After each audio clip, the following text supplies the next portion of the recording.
In those early days of independence, there were threats from time to time by our Malaysian friends to stop supplying us with water, and it would be a life and death issue. So if that were to happen, then we will of course ask the UN for help. So I need to learn how to make the Security Council work for us. Kuan Yew value to America is that he was not an ally. Singapore is not an ally. We are a friend, a partner, but not an ally. And because he's not an ally, he's not beholden to them. One of the wisdom of our founding fathers, and it was a tough call, no? Because in 65 we were poor with high unemployment and rather bleak prospect, and yet they took the courageous decision that we will not. Today I'm joined by a man, you could say he shaped Singapore in many ways, and he was there actually literally at the start of the birth of this country. He wrote his recent memoirs, The Extraordinary Life of an Ordinary Man, and he's our ambassador at large, Ambassador Tommy Koh. On top of this book, actually, I actually highly recommend that everyone read this book, The Tommy Koh Reader, because if you want to understand how international law works, diplomacy, even why you shouldn't knock minimum wage, this is the book for you. So it is my great privilege, pleasure, and pressure that I get to speak with Ambassador Tommy Koh. Thank you, Keith. Thank you. Thank you. Thank you for coming on, Ambassador. I want to start with this quote I've read in your memoirs. You said, "When I went to study at Harvard, I traveled on a British passport. Yeah. After Singapore joined Malaysia, I traded in my British passport for a Malaysian passport. Yeah. When Singapore became independent in August 1965, I traded in my Malaysian passport for a Singaporean passport." You traded many passports, and obviously I have to ask you, you represent a person from a different era, a person who's lived through decolonisation. Yeah. What was that process like for you? Well, I'm 88 years old, I was born in 37, so I was born as part of the British Empire. Then the British lost the war to the Japanese, and I became part of the Japanese Empire. And then the Japanese were defeated, and the British came back. Then the process of the decolonisation, there's a big debate in Singapore about our future. The PAP was convinced that an independent Singapore will not succeed and brought us into merger. Merger did not work. We became independent. So in my life journey, I've gone through many historical phases of Singapore's journey, If you were to play back that time of merger, and you've said it in the previous interview with my friend Joel, you said that you were against it. You were against the idea of a merger. And you believed that a small state like Singapore could succeed. Yeah. What convinced you that this was the case for Singapore? Okay. In, I think, 1961, if I'm not wrong, the Prime Minister of Malaysia, Tunku Abdul Rahman, spoke to the press club in Singapore. And it was during this speech that he mooted the idea of Malaya, Singapore, Sabah, and Sarawak, and Brunei also, merging to form the Federation of Malaysia. Lee Kuan Yew liked the idea, immediately endorsed it. And Lee Kuan Yew campaigned both at home and in the region to bring this to fruition. The PAP narrative at the time was that an independent Singapore will not survive, that we were too small, I argued the contrary case. I said, look at Switzerland, a small country with a population of fewer than 10 million people. It already survived a very prosperous country. Look at the Scandinavian countries. So there are many examples in the world of small countries that have succeeded. So I was not satisfied with the PAP argument. On merger, the PAP leaders' commitment to merger was an article of faith. And when something is an article of faith, your mind is closed. You're not open to argument. So I argue with the PAP leaders that merger will not work because there are 4 fundamental differences of values between us. We are a republic. Malaysia is a monarchy. We are a secular country. Malaysia is an Islamic country. We have meritocracy. Malaysia has special privileges. English is the lingua franca in Singapore. Bahasa Melayu is a lingua franca in Malaysia. Yeah. So I said there are these fundamental contradictions between us. Yeah. And this marriage will not work. I was not popular, as you can imagine. So at that point in time, like, was it purely just because they really couldn't see an alternative? You have to understand the context. Yeah. When the British ruled both Malaya and Singapore, our students studied together. They were all in London, Yeah. And in London, the Malaysian student and the Singapore student formed a forum, Malaysia-Singapore Political Forum. And people like Lee Kuan Yew, Goh Keng Swee, Toh Chin Chai met with and became friends with people like Najib, Ismail, and others. So they were fellow students in England.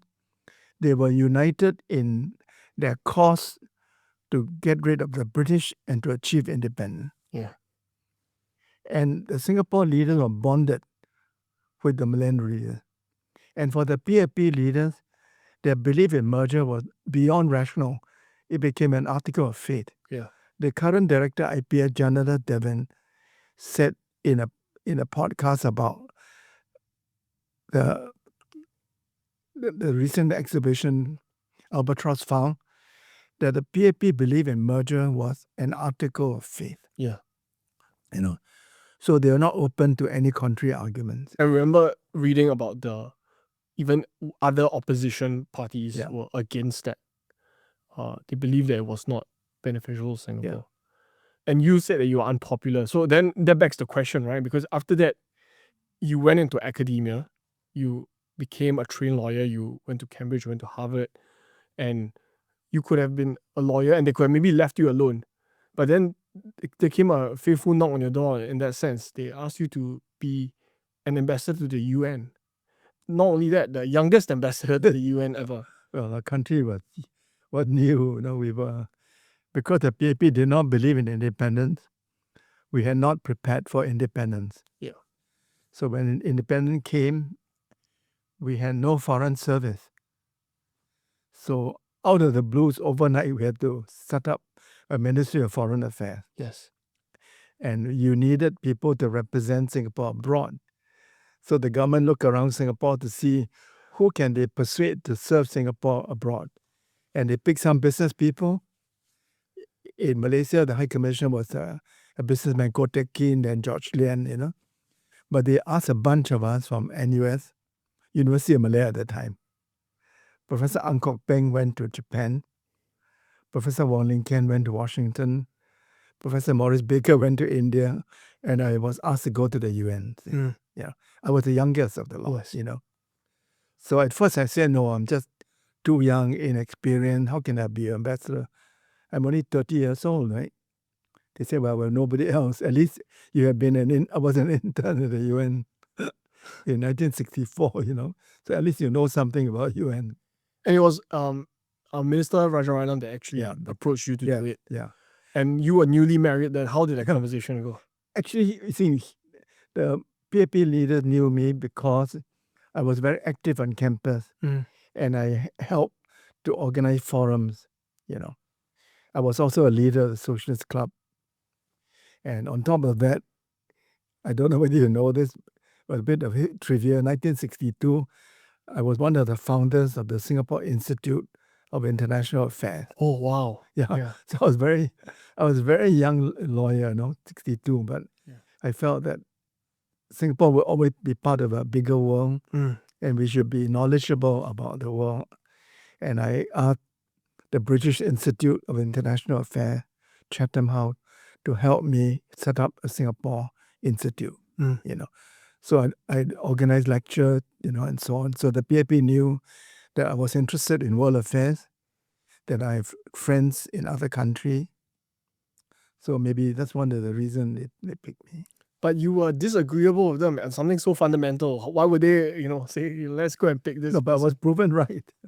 Okay. I was proven right. So when you were proven right, they were like, actually, someone like Tommy Koh should be our ambassador to you. I was proven right. And since I believe in the independent Singapore, they probably say, why don't we send this young fellow to represent us at the UN? Yeah. On a more personal note, how do you feel like to be 30 and on the most stage? I'm 30 this year, so I can't imagine myself being thrusted into the UN where you're really in the jungle world of diplomacy and geopolitics? I still remember clearly, August 1968. Before I left Singapore, I asked the Ministry of Foreign Affairs to brief me. They said they can't brief me because they are not knowledgeable about the UN. Why don't I go and find out what's going on there and then to inform HQ on the issues in a debate, propose our positions and vote accordingly, you see. So it was exhilarating but also frightening because I was so young and innocent and I had to think not just about myself, but also think about country, what the country's interests are, how should we speak on each topic, The month I arrived in New York in August 68, nobody told me in Singapore that we were the chairman of the Asian group that month, So as soon as I arrived, I had to chair a meeting of the Asian group. Yeah. I think I looked like a kid, So some of the more senior ambassadors tried to take advantage of my innocence and said, Mr. Chairman, can you endorse our candidature for some post?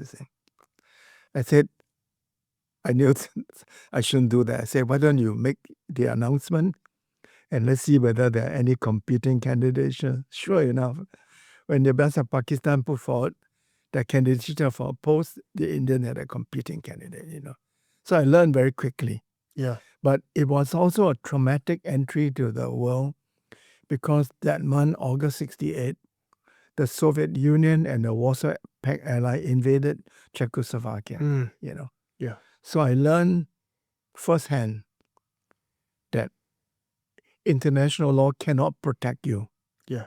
If a great power decides to use force to impose its will on you. Yes.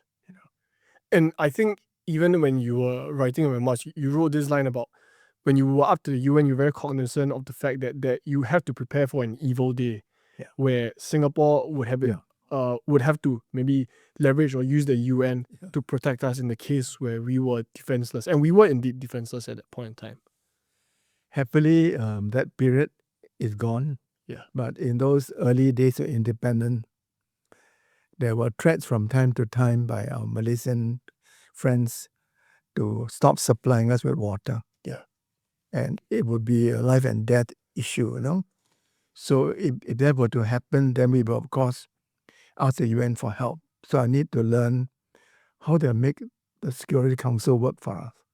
So one of my jobs at the UN was quick learning on how to use the UN system in case we face an evil day when our existence is threatened. Yeah. What were kind of the lessons you learned in, how can I actually use the UN Security Council to help advance Singapore's interests in that case? Some of the lessons were actually not helpful because I found out that the Security Council will not help you unless the great powers have an interest in you. Yes. And provided no great power is against you. Yeah. Because as you know, the 5 great powers, the victors of World War II, enjoy a permanent seat and veto power. Yeah. So if one of the great powers is against you, nothing will be done. Yeah. The council will be blocked. Yes. So at the end of the day, the council cannot help you, cannot protect you, unless all the great powers are in your favor. Yeah. And that requires really pretty much all the stars to line up perfectly for you. Yeah. And there was this interesting paradox that you pointed out, I think. You said that, international law can't really protect you. But at the same time, you're such a huge advocate of international law. You're the person that when people think of UNCLOS, you're the person that people think of, right? Yes. So how do we explain this paradox? It's not a paradox. I mean, look at history. Yeah. Before 1945, we live in a world in which big country, powerful country can do what they want. And small countries have no recourse but to suffer. Yeah. In 1945, the UN was founded. And the UN Charter brought about a new world order in which country big and small have a right to independence, sovereignty, and territorial integrity, where the use of force is forbidden except in self-defense, where countries are obliged to settle their dispute peacefully. So the UN brought about a new world order, and we must defend the UN Charter. The UN Charter, the UN international law, do not give us full protection, but give us some protection. And I ask you, what's the alternative? You want to go back to the world before 45? The world where there are no rules, where the big country can do what they want, and you have to suffer as you must. We don't want that world. We must continue to defend the UN Charter, the international law, and the rule of law. And we must have the courage to stand up and oppose action by the great power that violate these.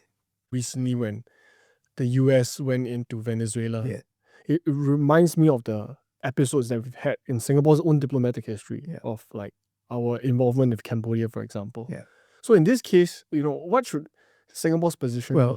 The Ministry of Foreign Affairs issued a very carefully crafted statement yesterday. It began by saying Singapore views with deep concern the US intervention in Venezuela.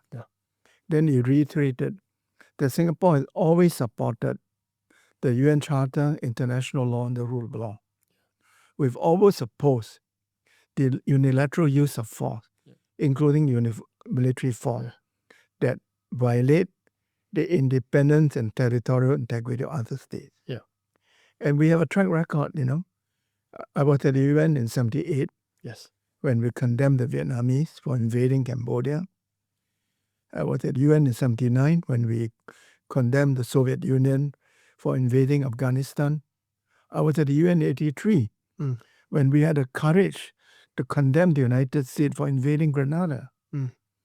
So we have taken a principled stand. And I remember in your 1983 speech, you had to say that this was something that you had to do even to a friend. And that you could not, on the principle of convenience, or only because they're my ideological ally or adversary, make a different position. Which I think some of the other countries there were doing, especially in the case of the US. Of course. Because in reality, in pursuing a country's foreign policy, you are always balancing value versus interest. You believe in some value, you stand by some value, but you also have national interest. So sometimes your national interest is so powerful that you're willing to sacrifice your values and principle. But to Singapore, a small country, the right of countries to independence and territorial integrity is fundamental. And when transgression take place, we must speak up.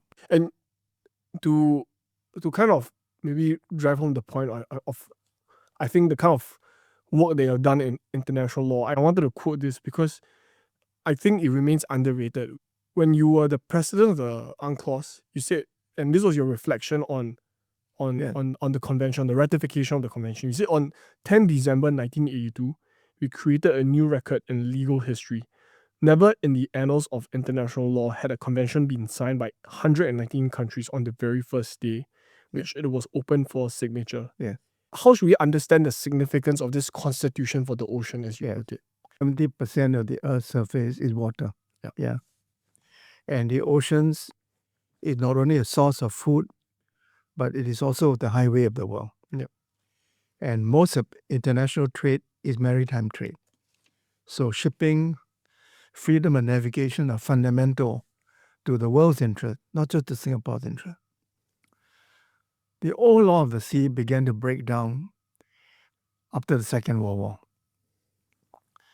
Many new countries, many developing countries that feel that the old law was antiquated and no longer served their interest.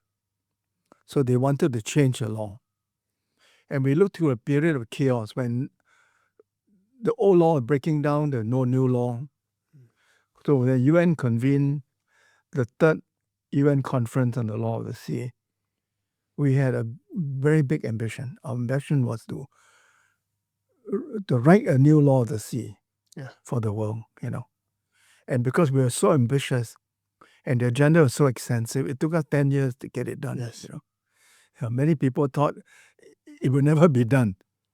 So when I became president, I was determined to bring it to an end. Yes. It's hard to imagine that you could get actually this passed, and that you can actually persist, and in 10 years' time, in a decade's time, you could actually create a law or a constitution that, although non-binding in a certain sense, where you cannot really enforce through military action, say if a country chooses to contravene against the law. But it is accepted by all countries, including countries like the United States, which is not a party, as an authoritative statement of the law of the sea. Yes.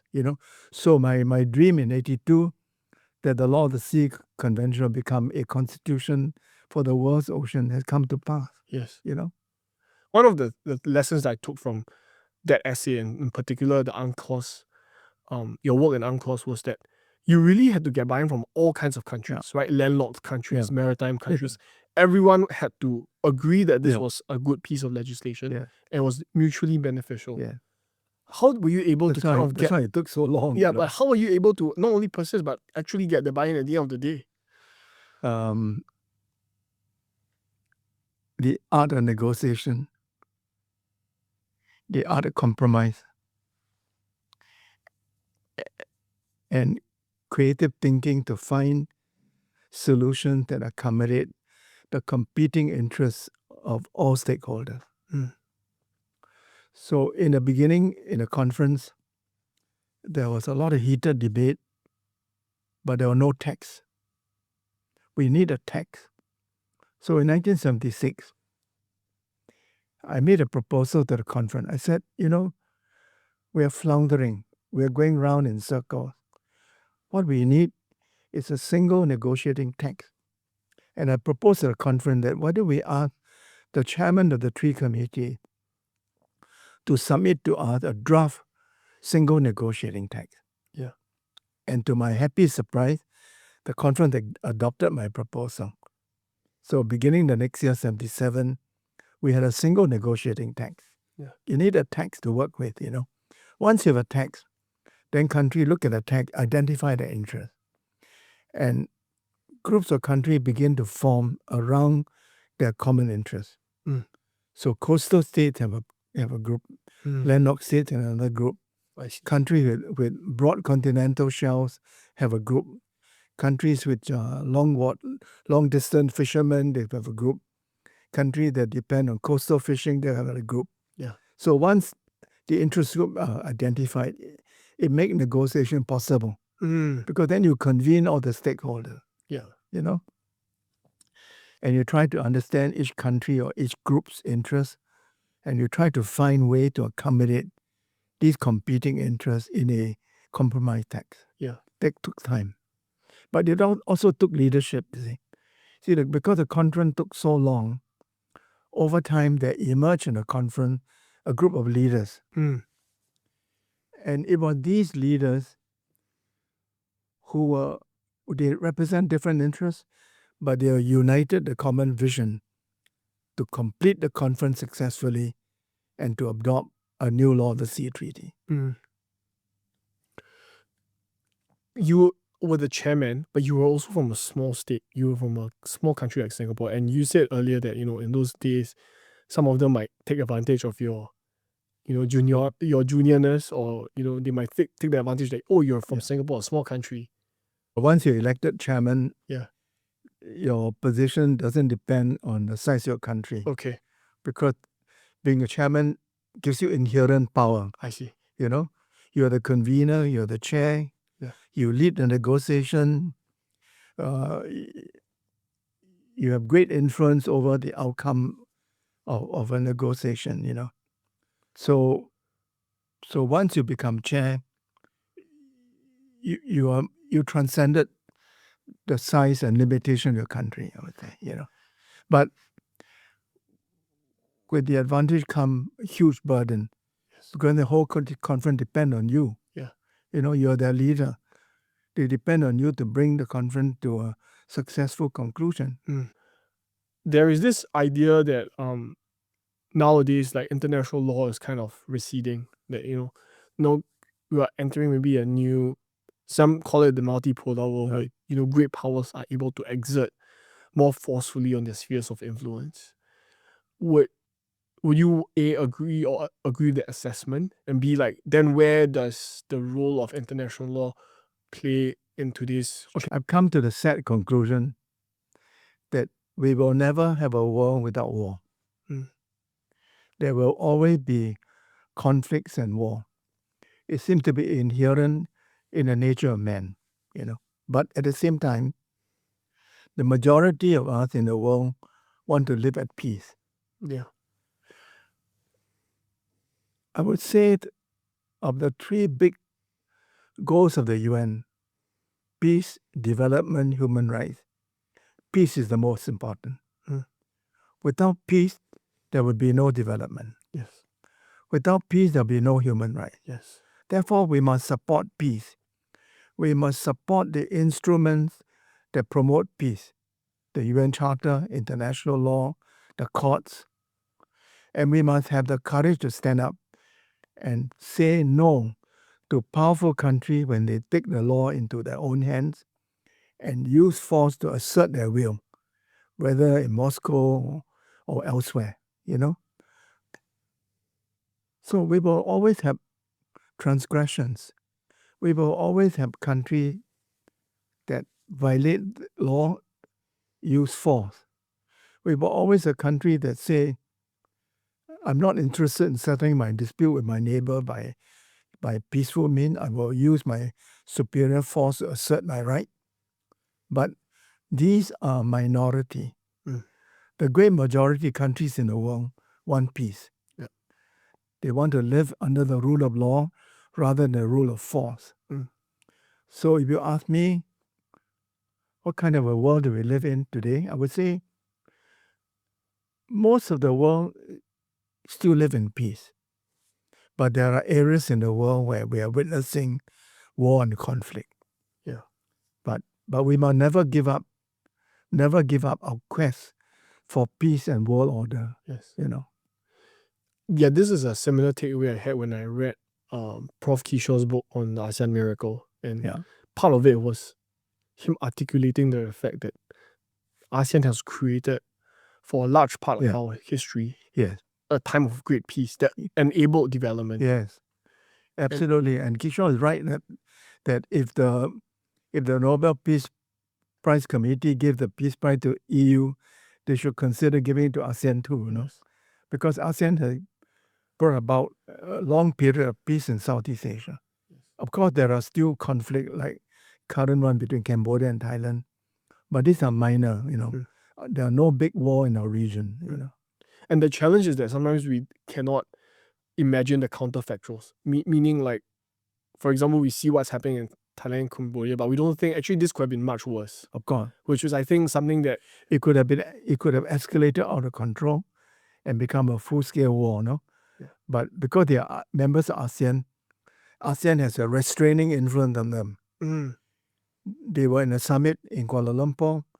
Prime Minister Anwar put pressure on them. China put pressure on them. The United States put pressure on them. All the ASEAN colleagues put pressure on them. And collectively, the pressure worked, at least temporarily. They stopped fighting. Yeah. Then they've started fighting again. And again, the foreign minister of ASEAN had an emergency meeting. And ASEAN pressure again forced them to stop fighting again, So ASEAN has an influence. I mean, it can't stop war completely, but it can help to de-escalate, to encourage talks, Yeah. And that's a useful function of ASEAN. God. And we as Singaporeans, especially being a small state here, we should appreciate and even champion the value of our ASEAN. Absolutely. I want to move on to another part of your career, which I found very interesting, which is your time as an ambassador in the US. And here I want to revisit your time where you started an initiative in 1985. And you said you decided to launch an initiative Oh, yeah. where you would try to obtain an invitation from the US Senate and the House of Representatives for PM Lee to address the joint session of Congress. Yeah. When I was reading that, because it seemed like to me like a kind of throwaway line, and then you kind of went into how you got that to happen. My initial question that I had was, why do you think that this was a good initiative to start working on? Well, I felt that Mr. Lee Kuan Yew had been a good friend of the United States for so long. And he was coming to the end of his premiership. I felt that it would be a good thing for Singapore if I could succeed in persuading the two houses of the US Congress to invite him to address a joint session. Yeah. This was my initiative. Yeah. It didn't come from Singapore, Yes. And I wrote to my foreign minister, Mr. Dhanabalan, who was very supportive. He said, "You'll probably fail, but he won't stop me." I think. Then I wrote to Prime Minister Lee. He was very modest. He said, "I don't deserve the honor." I said, "Let the American judge whether you deserve the honor, but let me try." Yeah. And surprisingly, I succeeded. Yes. The thing that you said, what you said earlier struck me. You said that he was a very strong friend of the Americans throughout his premiership. Can you elaborate a little bit more on that? How was he a strong friend? Because one could imagine, or one remembers the time that he's critical, right? You see, Lee Kuan Yew value to America is that he was not an ally. Singapore is not an ally of the United States. We are a friend, a partner, but not an ally. And because he's not an ally, he's not beholden to them. He can speak with a certain independence which an ally cannot. Secondly, he was very knowledgeable about our region. And American leaders wanted to pick his brain. Every time he visited Washington, they want to pick his brain about what's going on in our region, what's going on in China. And he would give them objective advice, which they appreciated very much. The frustrating for us is that when we give Mr. Lee a list of our requests that we want ABC from the American, he refused to use our list. We asked him, "Why don't you?" He said, "No. My value to America is that I'm not a supplicant. I did not come to Washington to ask for things. I come to Washington as your friend, as your advisor, but not as a supplicant." Yes. So this is his wisdom. So Americans respected him because this was an unusual third world leader who came to Washington, never asked for anything, but who gave his advice freely and objectively. This was his value to America. Yes. And in turn, what did that get Singapore? Preferential access. So when I was ambassador in Washington, I was given access to the Secretary of State, George Shultz, to the President, George H.W. Bush, that most ambassadors don't get. Yeah. I saw pictures of that. I was quite surprised. So, so Lee Kuan Yew's friendship and goodwill percolated down, and I enjoyed that. Yes. The common thread seems to me, previously I had Professor Lim Siong Guan on. He said the same thing as you. He said that Lee Kuan Yew taught him that, when you go to other countries, especially the big powers, you look them in the face and you see them, you make sure they treat you as an equal, and that we never ask. We always have their interest in mind, and we start from that as a basis of a working relationship. One of the wisdom of our founding fathers, and it was a tough call, because in 1965 we were poor. We have high unemployment and rather bleak prospects. And yet they took the courageous decision that we will not solicit foreign aid. Yeah. That we don't want to be beholden to the rich countries. We also want to teach our own people that the world doesn't owe us a living.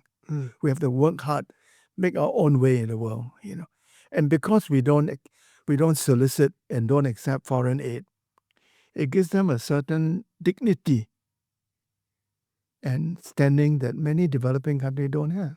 Yeah. So we are in a position to, in 1983, If we were American ally, we would not have the agency to say, sorry, you cannot invade Grenada. So in that sense, it's useful to, as Singaporeans, to appreciate this kind Yeah. of ability to be independent, Yeah. even as a small country. Yes.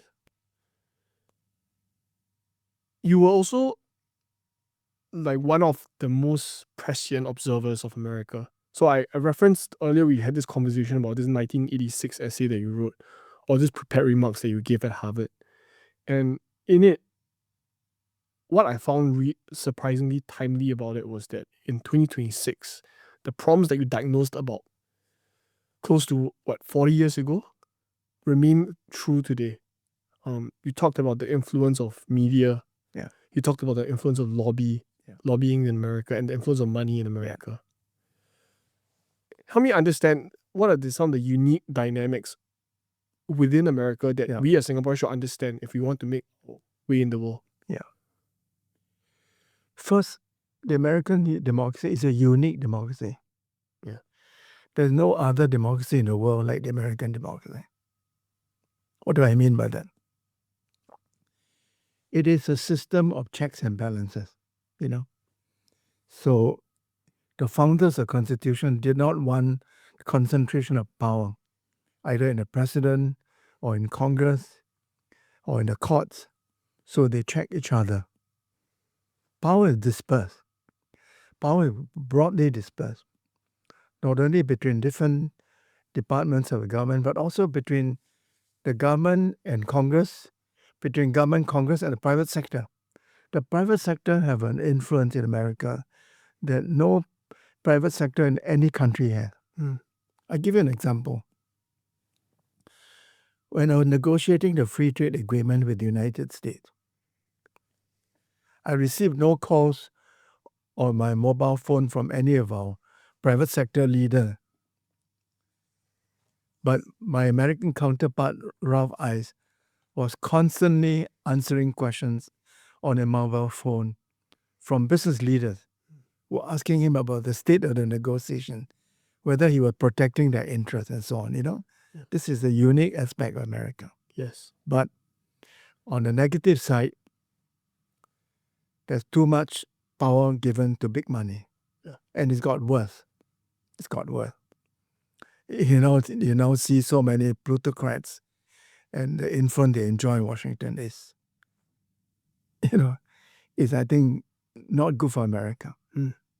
Yeah. You made the point of Hollywood, Madison Avenue, and today you could even argue that it's Silicon Valley that influenced the culture. Actually, the role of media has changed. Yes. Because with the new media, alternative media, mainstream media lost influence. Yep. But now you got so much social media. Yes. And political leaders now are very skillful in using social media, Yes. So the media picture has changed. Yes. But media as an industry, as a factor, remain very powerful. Yes.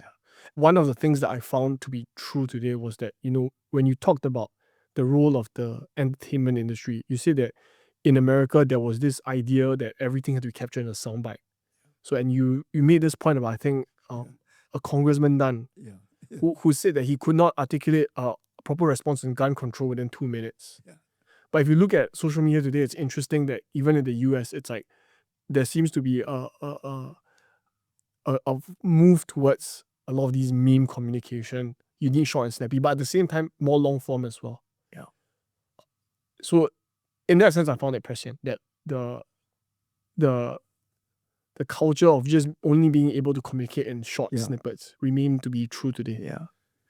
It's a negative development. Yeah. I'm sorry that fewer and fewer young people read newspapers. Yeah. Fewer and fewer people have the attention span to read a long think piece. They want their info online in sound bites, in short quotes. Yes. But this is a pity. It's not good for the world. The reason I shared that, I asked that question is also because in Singapore, we're extremely open to the US, and not just in terms of our FDI, us obviously being the US being the largest source of FDI in Singapore, but in our exposure to American culture and influence as well, in our politics. To a certain extent, it affects our politics. What are some of the kind of amber lights that you're seeing that you think we as Singaporeans should be cautious of not importing wholesale from America? American culture tend to overemphasize the individual, Yes. you know. So it's a me culture. Yes. So PM Lawrence Wong has said recently that we should not have a me culture, we should have a we culture. We should think of the collective and not just of the individual. So this is to me, one of the weaknesses of American culture, an overemphasis on the individual to the neglect of the collective. But of course, you don't go the other way either, you know, where you overemphasize the right of the collective to the neglect of the individual. You need a balance between the right of the individual and the right of the collective, you know. Yes. I think we're moving in many ways towards American popular culture, you know, where we become a consumer society. I think young people no longer are thrifty as they're older people. We have become, we look at private debt in Singapore is quite high. So these are not good things. Yeah. One of the poor traits that I've imported from the US was also that we've had this obsession of the worship of the CEO. And you made the case that actually we should look at the Gini coefficient within the company as well, right? That the CEO should not be earning way like 39 multiples higher, for example, the lowest paid or worker. 1,000 times. Yeah. No, I agree. I think we moved the wrong way. I think we moved towards the American model of capitalism rather than the Asian model or European model. I was very unhappy. I was on the board of 2 big companies in Singapore. Yeah. I still remember one occasion, the director of human resource came to the board, made a presentation to say, we propose paying our CEO this package, you know. I can't remember the exact number, but this was many years ago. Something like $6 million, you know, which was in those days a lot of money, you know. Yeah. And then he ended by saying that, I wonder whether it's enough. I said, it's enough compared to what? Compared to what competing companies are paying. Then I asked him, I said, what's the Gini coefficient in our company? He said, I've never heard of that term. To him, the American model is the correct model. We should pay CEOs American salary, London and New York salary. But if you go to Japan, go to Korea, they don't pay the CEOs in the same way, you know. The culture in Japan and Korea more egalitarian. The CEO of a major company is not paid 100 times or 1,000 times the average worker in a company, you know. So I'm not convinced that we should follow the American model. Yeah. I spoke up once, and I think I caused some offense to people. I said, you know, the average bus driver in Singapore earned $3,000 a month. Yeah. The CEO of one bus company paid $1 million a year. CEO of the other company paid $3 million a year. So how can you justify this? You know, it really goes back to the idea of rethinking for ourselves. What are the values that we hold dear as a country? we should go back to our original inspiration. Yes. Post-independent, our inspiration was growth with equity. We've forgotten that. Say more. Growth with equity. Okay.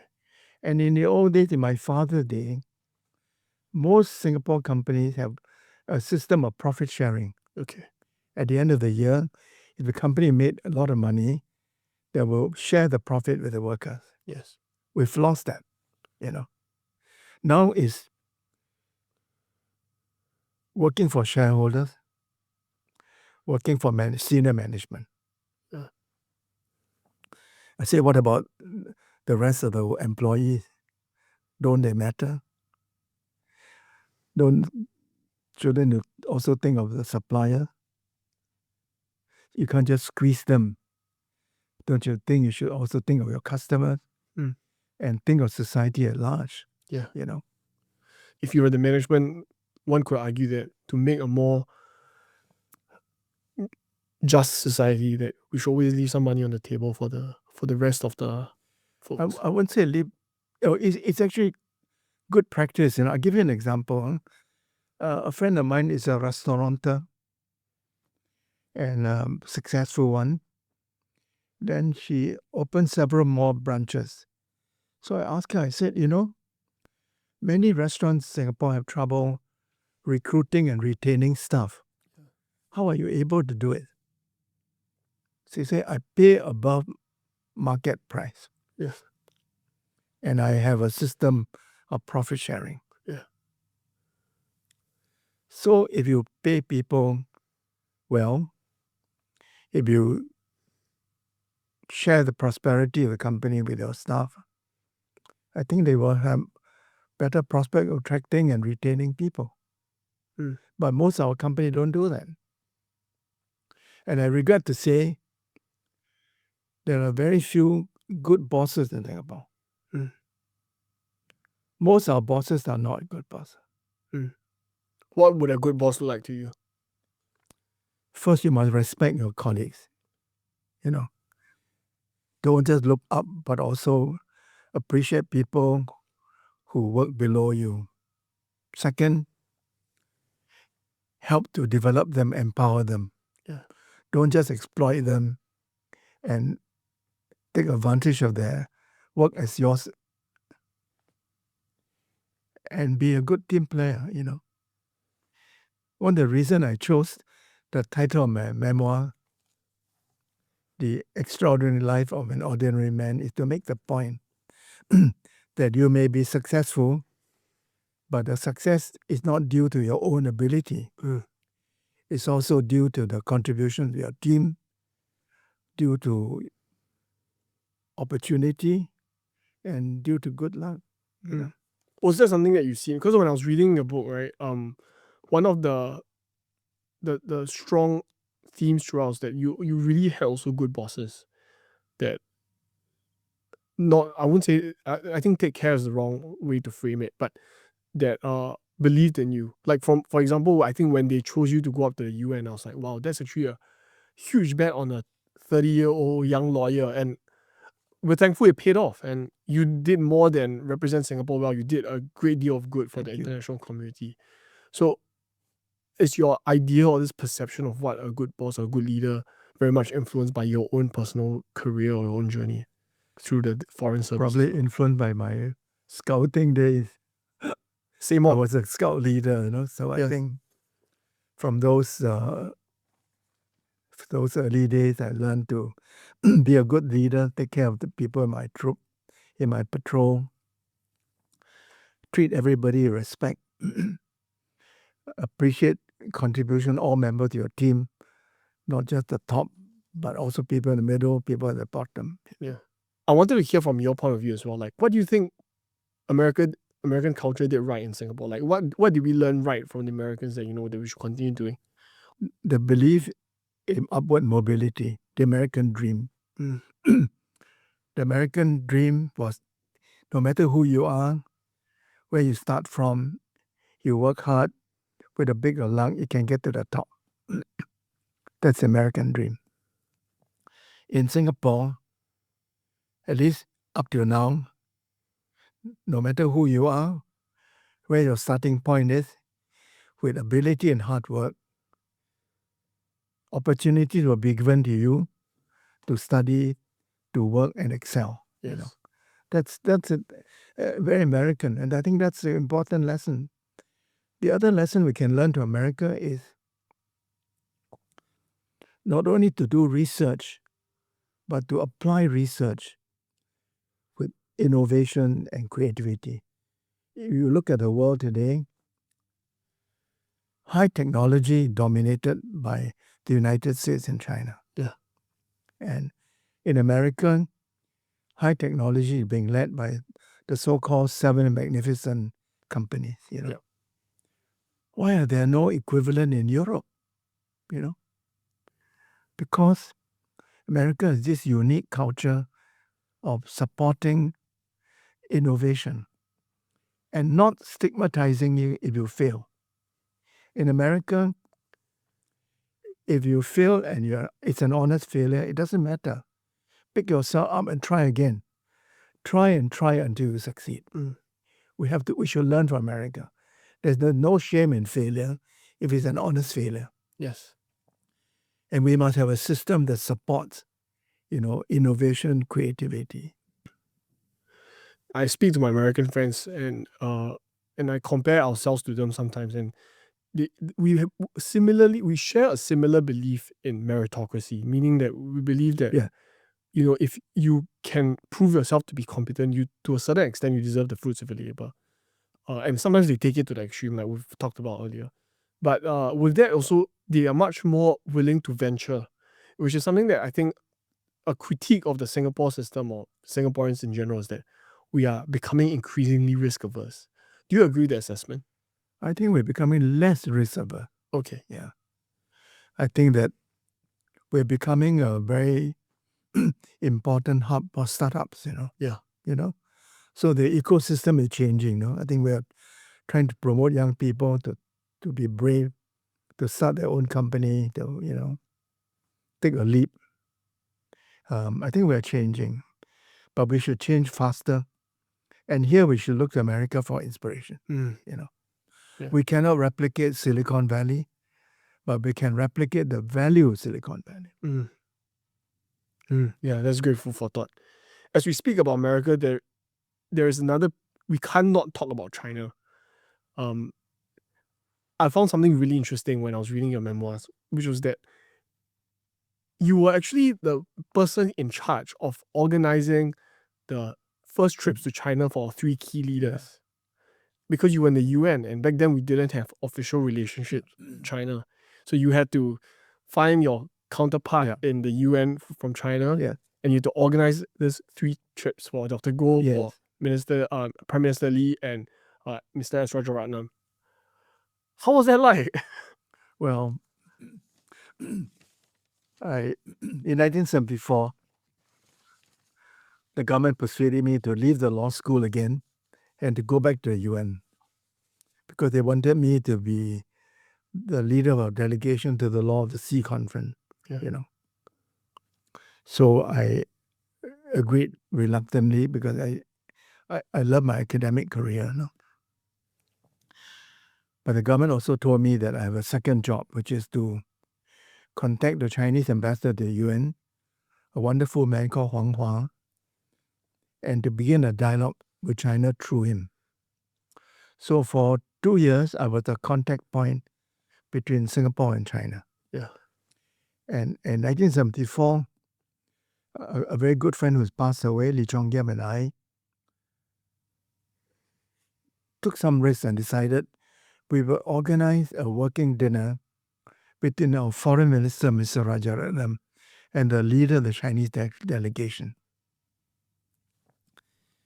And we were worried whether or not they will hit it off, that the dinner will go well, but it went very well. Yes. And at the end of the dinner, the Chinese side said they would like to invite Mr. Rajaratnam, Dr. Goh Keng Swee, and Mr. Lee Kuan Yew to visit China. Yes. So I had a great pleasure organizing those 3 trips. But after 1976, the contact point was passed from New York to Kuala Lumpur. So I ceased to be the contact point. But later on, you also negotiated our official relationship, establishing all the relations with China, which would make you someone that had a relatively up-close and personal look in the evolution of China's foreign policy or foreign engagement of the world. How have they changed since your first early days in the UN to, say, now? What are the big changes? China has enjoyed a true economic miracle. In 1974, China was poor and weak. Everything changed with Deng Xiaoping. The Chinese leader who had changed the fortune of China is Deng Xiaoping. After Deng Xiaoping visited Thailand, Malaysia, and Singapore, on his return to China, he decided China was going down the wrong path, that the command economy doesn't work. And although he was already in his 70s, he had a great courage to say, let's change. Let's open up China gradually, starting with the coastal region. Let's open up China to foreign investment. Yes. And that decision by Deng Xiaoping changed China. Yeah. And over the years, China was growing by 10% per annum for 30 years. I don't think the Chinese could have foreseen that today China is a superpower. That it has the second most powerful economy and military in the world. And that unless there's some great disaster or war, China would become a pure superpower to the United States. This is it's a miracle. It's a miracle. One of the concerns that someone like Bilahari talks about, he had this book, I think, it's a small short book about how China is trying to change your mind or is trying to influence the way you think. And his view is just that, Singapore being a majority Chinese population is very susceptible to being more pro-China than we are to our own national interests. I want to put it differently. I would say our relations to China can be divided into 3 historical phases. Oh, okay. The Mao era, the Deng Xiaoping era, and the current phase. During the Mao era, our relations were very bad. Because China wanted to export revolution to the region, supporting the communist insurgency. But Deng Xiaoping put a stop to that. And during the Deng era, there was a charm offensive by China to do away with the Mao legacy and to start a new chapter in China's relations with Singapore and ASEAN. And China succeeded. During the Tang era, relation between us got better and better. I would say from maybe the Beijing Olympic Games 2008, the Tang era ended. Okay. China has now arrived. China feels that we have become a global power. We have a right to recover territory we lost when we were weak. We have a right to assert ourselves with our neighbor. So in the current phase of China's history, the Chinese are no longer engaged in a charm offensive, But China is now, I would say, more assertive of her rights or her perceived rights. I'll put it that way. Yeah. You had this essay also that you talked about in this Tommy Koh reader where you talked about your hopes for China in the way it seeks to engage with its neighbors. Can you just briefly articulate what your hopes are for China? That was by the way, a very remarkable experience I had, Out of the blue, I received an invitation from one of the national institutions of China, CPPCC, China's People's Political Consultative Committee, which is a sister institution of the National People's Congress, Yes. And it's a very wealthy institution, invited us to attend a conference and for me to contribute an essay to a book on the future of China. Gave me a chance to really think about China's past, China's present, and China's future. And I was right in predicting that China will continue to grow and no country, not America, can contain China's rise. That China will become a superpower. Then I say, I hope when China becomes a superpower, it will behave like China during the Tang Dynasty. So many of my Chinese friends are very puzzled, saying, why you talk about Tang Dynasty? This was so long ago, I said, the message I'm making is that Tang Dynasty was a very good period for China. China was a great civilization. China lived at peace with the world. China welcomed peoples of other cultures, nationalities to be in Chang'an, now called Xi'an, And the Tang Dynasty was a very peaceful and open and inclusive period of Chinese history. Yes. That's my hope. Yes. You know, the funny thing is that I actually interviewed the ex-PLA senior Colonel Zhou Bo, and he said this exact same thing. Is it? He said that I asked him what a positive vision of China will look like, because there were views that China has a largely negative vision of itself as a victim in the past 100 years because of the century of humiliation. And he said the similar thing. He said that the positive vision that Chinese people should see themselves as today is that we want to have a reincarnation of the Tang Dynasty in its spirit. I'm glad he said that. By the way, I'm a friend of Colonel Zhou Bo. Yes. And I endorsed his new book. Yeah. Should the World Fear China? Yeah. And I made 2 comments on my Facebook. I reviewed the book on my Facebook page. And I made 2 comments that he thanked me, but they probably got him into trouble with some of his conservative friends and colleagues. I said that Zhou Bo is not a wolf warrior. Yeah. Yeah, and he said that and I said, secondly, I said, there's an essay in the book which is very important, which is China should stop talking about the years of humiliation. That's over. Yes. That's over. Yes. China should be self-confident and talk about the future. Yes. I like that, and I praise him for that too. There is a. So he messaged me and thanked me. That's so interesting, because when I was reading it, I was like, he made that point, and that stood out to me also because when people talk about the 5,000 years, then why do you over-index on 100 out of the 5,000, right? So you could make the case that there were other periods in China's history that you could make reference or take inspiration from. So I was very pleased to hear you say that. Then the other way, the flip side of that conversation would be, in the region in Southeast Asia, how should one engage with this China that's in that third phase that you just pointed out, that now is seeking to be more assertive in its dealings with the world, that maybe might be too muscular at times? How should Singapore and maybe ASEAN as a whole engage? ASEAN, I would say ASEAN. Yes.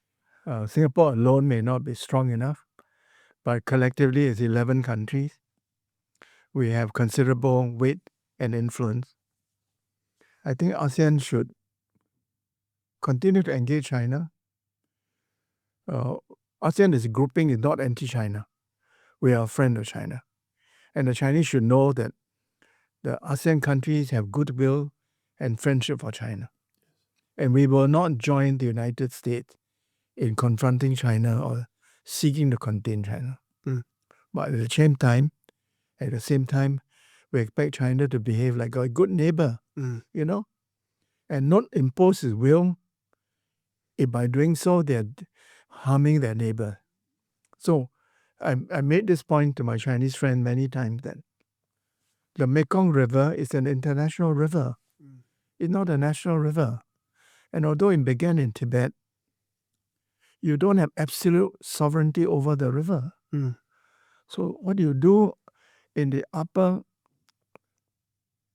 reaches of the river must take into account the rights of people living downstream, So you cannot just merely keep building dams and affect the people living in the lower part of the river in Cambodia and Vietnam, Yes.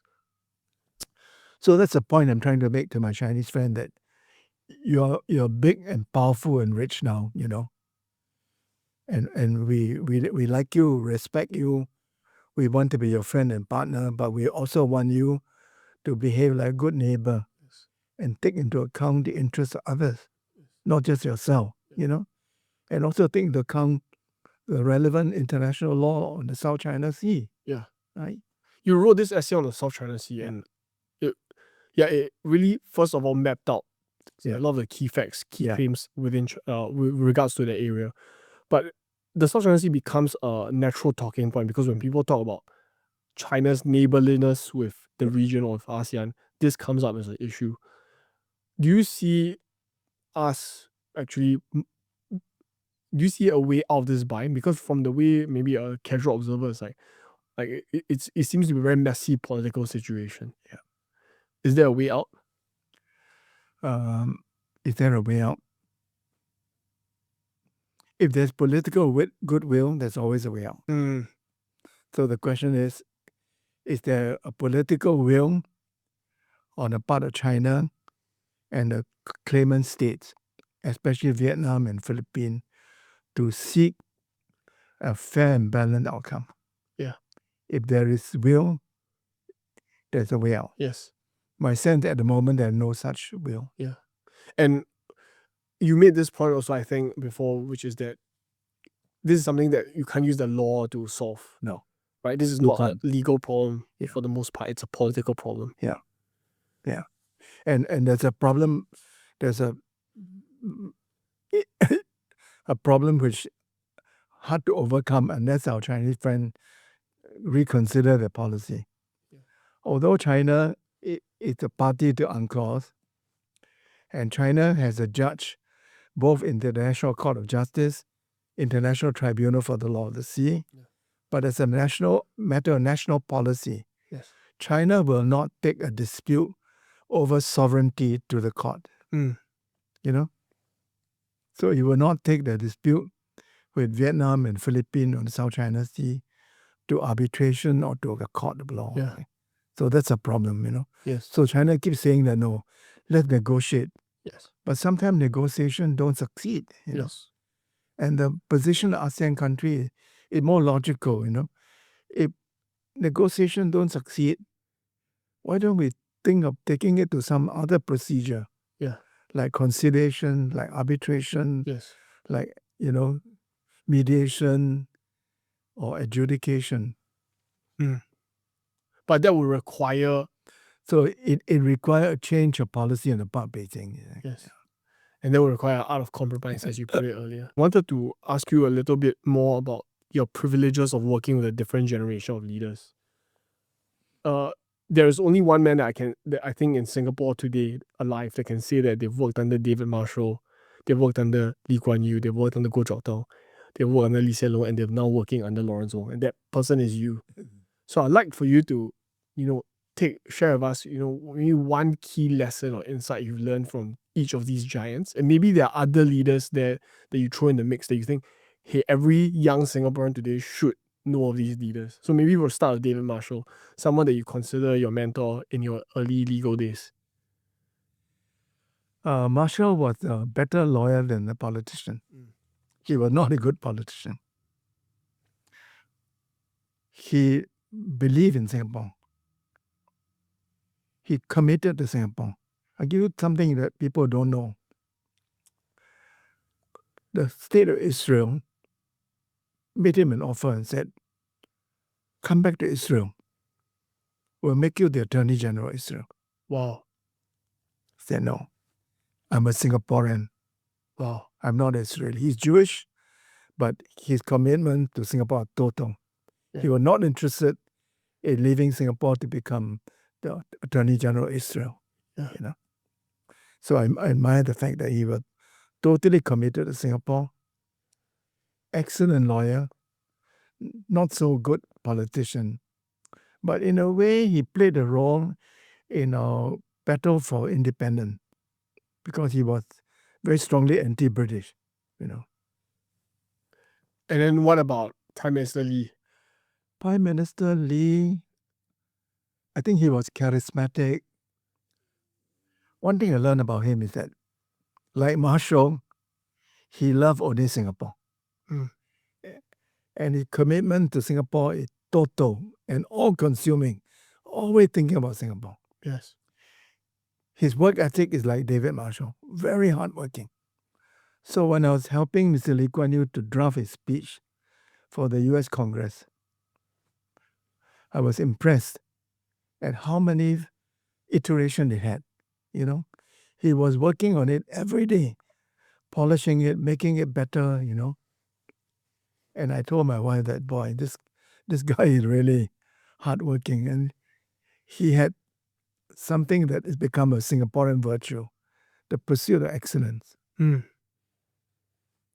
There is this story that I think whenever I speak to Prof Kishore and Ambassador Chan, they say that the three of you would always have lunch with him. Yeah. And that he would always talk to you guys and get your views. Yeah. I want to hear from your perspective what those lunches were like. Yeah. So, I mean, many people think that, he's very authoritarian, he doesn't have an open mind, he doesn't listen. It's not true.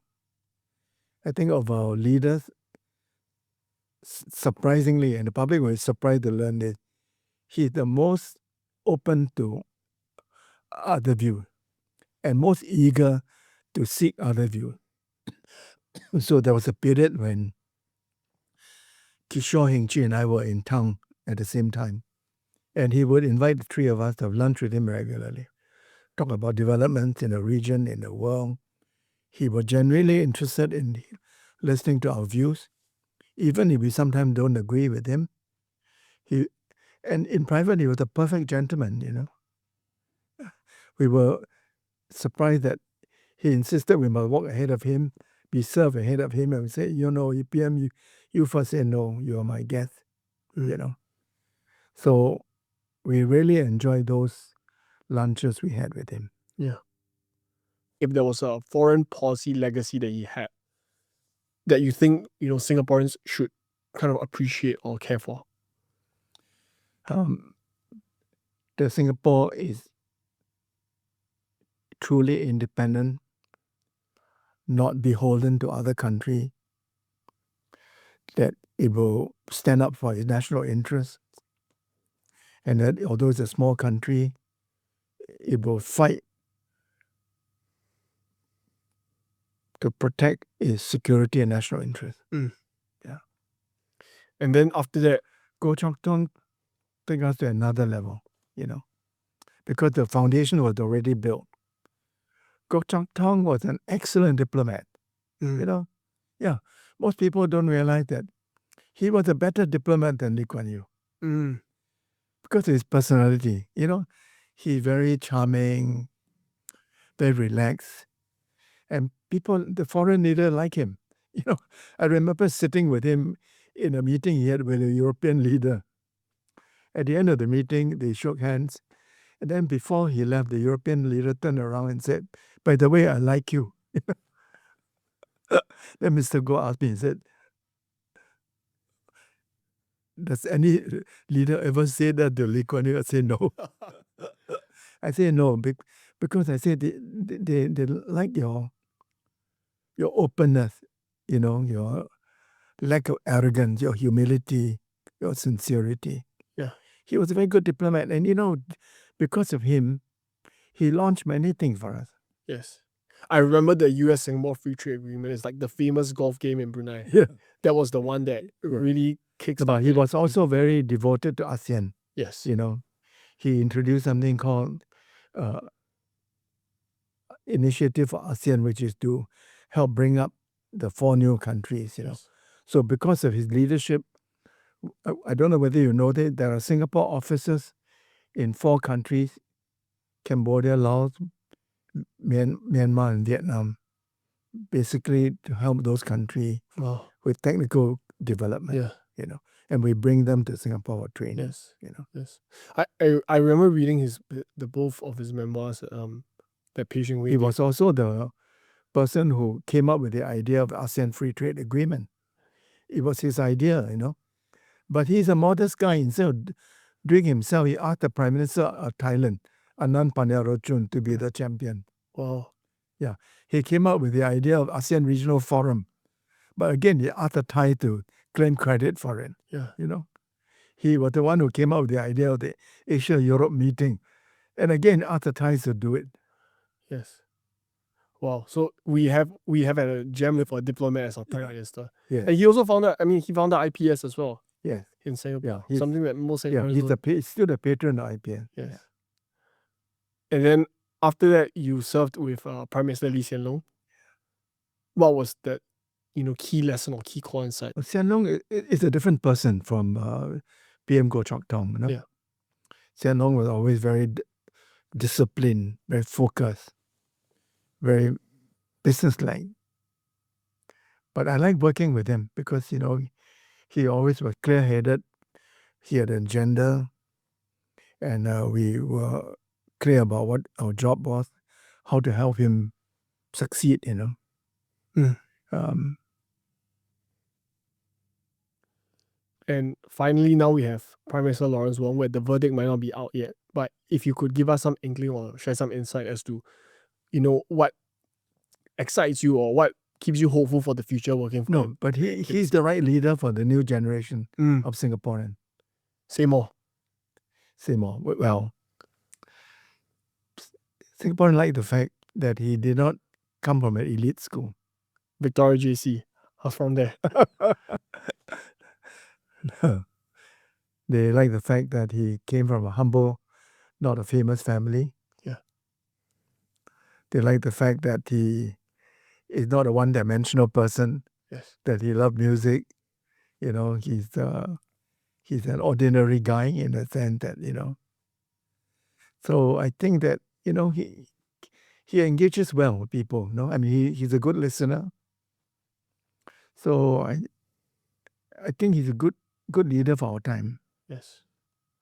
I'd like to thank you for writing these two essays in this book on the foreign policy legacies of Prime Minister Lee Kuan Yew and Goh Chok Tong, because I thought they were very instrumental in actually understanding the role a Prime Minister plays in foreign policy. And to be honest, that conversation we had does not do that justice. There's a new book coming out soon on Lee Hsien Loong. Wow, okay. You heard it here first. I initiated the idea with IPS. So IPS is coming out a new book evaluating his 20 years in office. Okay. And I've written an essay on him. Yes. But yeah, I think for me, just reading those two essays, it was just like, well, actually, if you think about the Prime Minister's job, just from where we are at, it's like they have so much more than just, running a country, but they also are really have to manage our external relations. Exactly. And each of them brought unique contributions. Absolutely. You've served on, obviously, the Ministry of Foreign Affairs as our ambassador at large.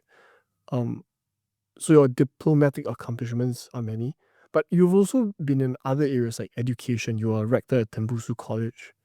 You were director at IPS. You were chairman of the National Heritage Board and National Art Council, and you were on the board of the banks in Singapore. So you really touched many aspects of the Singaporean life. In a certain sense, you have a very good 10,000 feet view of the Singaporean society. I guess my question to you is that if you look at, the coming years and look at how far we've come, what are your hopes and aspirations for Singapore? How should we become a more perfect and more beautiful Singapore? First, I want to say that I'm optimistic about our future. Some Singaporeans are worried about our future, wonder whether we will continue to succeed and continue to prosper. I said I'm confident that we will. And I again look to Switzerland as a model. I think we will have a bright future. We must continue to remain open, to embrace change, embrace new technology. But in the process, we must also look after people who are not able to benefit from the new technology. My worry about AI is that it's going to displace a lot of workers. I think AI is going to make redundant a lot of entry-level jobs. Yes. And even not entry-level jobs, AI can do a better job reading MRI than doctors can, So I think we cannot resist progress and technology. And Singapore's ethos is that we are open to change, we embrace technology, but at the same time, we have to take care of our people, I would say. So make sure that we don't leave people behind. Yes. Make sure that the number of poor people in Singapore get reduced. At the moment, I'm disappointed to say there are too many poor people in our prosperous country. Yes. I was shocked recently to learn that there are over 100,000 senior Singaporeans living in poverty who can't even afford one hot meal a day. This is unacceptable. We have the means to do better. Yes. So back to our original mantra, growth with equity. Yes. To create a much more equitable society. Yes. You echo a similar reflection I think Ambassador Chan had when she came on. She was saying that you want to have a high floor, that the least of us are doing better than the most. I agree with that. Yes. Is there anything else in terms of values that we as Singaporeans must remember? I think I'm very proud of several things. One is that no corruption. Yeah. This is such a rare achievement, When you go around the region, go around the world, it's so rare to have a country where there's no corruption. We must hold on to this precious achievement. The other precious achievement we must hold on to is the harmony between people of different races and different religion. Again, very rare and precious achievement, I think. Those things we must hang on to. Third thing is, we mustn't allow meritocracy to become a new form of aristocracy. We must beware of what Michael Sandel say in his book, The Tyranny of Merit. Mustn't allow merit to become a new form of tyranny. Yes. I've read that book, and in it he launched a scathing critique that meritocracy could morph into a form of credentialism. And we must make sure that upward mobility is a reality in Singapore. Yes. And will always be so. But what about the ethos of the people? Is there anything that we as a society in general, like if a citizen looks at Singapore today, what are some of the aspirational values or ideals that we should strive towards?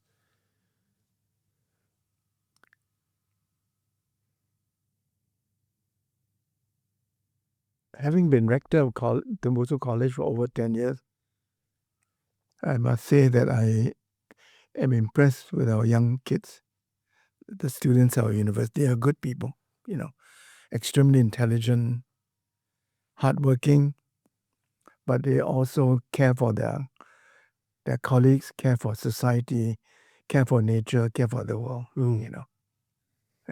I think we have. And we should continue just working on that. Yeah. Obviously, being a former rector yourself, I have to ask you, to wrap up this conversation, what is that one piece of advice, given everything you know about the world today, that you give to a graduating student entering the working world today? Do not lose faith in the face of adversity. There will always be war, but we must continue to seek peace. There will always be countries that behave as outlaws, but we must continue to defend the rule of law. We must continue to work for a world ruled by law and not by force. And this is something that every Singaporean should keep in our heart. With that, Professor Tommy Koh, thank you for writing these two books, The Extraordinary Life of an Ordinary Man, and what I think should be a core essential of every IR class in university, the Tommy Koh Reader. Thank you. Thank you for coming on, Keith. and thank you for your labor of love for our country. Thank you. Thank you for listening to today's episode. If you are watching this on YouTube, please consider subscribing and turning on notifications for whenever new episodes are out. If you're on Spotify or Apple, it would help us greatly if you could leave a 5-star review on those platforms. Once again, thank you for tuning in to the Front Row Podcast.